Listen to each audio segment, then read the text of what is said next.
కౌశికి సేల్కి పెట్టిన ల్యాండ్ని కొనడానికి ఒక వ్యక్తి ఇంటికి వస్తాడు. ఇలా అంటుంటాడు కౌశికితో, ఈరోజు ల్యాండ్ డాక్యుమెంట్స్ ఇచ్చి అడ్వాన్స్ తీసుకుంటానన్నారు కదా మేడం, అందుకే వచ్చాను అని అనగానే గౌరవంగా సోఫాలో కూర్చోమంటుంది కౌశికి. ఇక ఆ ల్యాండ్ సేల్ చేయడానికి ఇంట్లో ఉన్న వాళ్ళందరూ సైన్ చేస్తారు.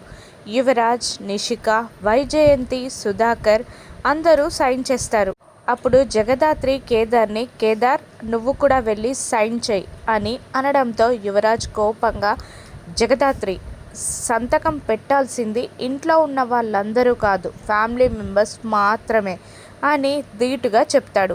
యువరాజ్కి ఏమాత్రం తగ్గకుండా, అవును యువరాజ్, ఫ్యామిలీ మెంబర్స్ మాత్రమే సంతకం పెట్టాలి కాబట్టే నేను కేదార్ని సంతకం పెట్టమంటున్నాను.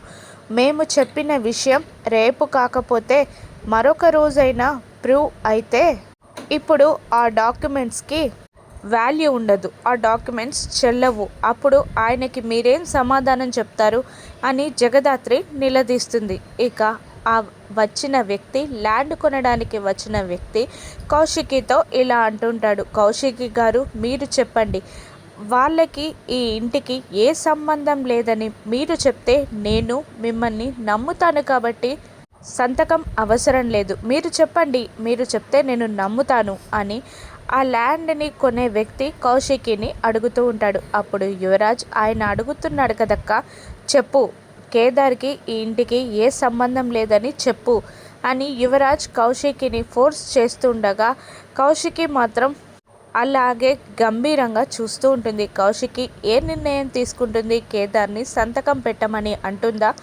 దాంతో కేదార్ ఈ ఇంటి వారసుడని ప్రూవ్ అవుతుందా? రాను ఎపిసోడ్స్లో చూద్దాం. Thank you for watching.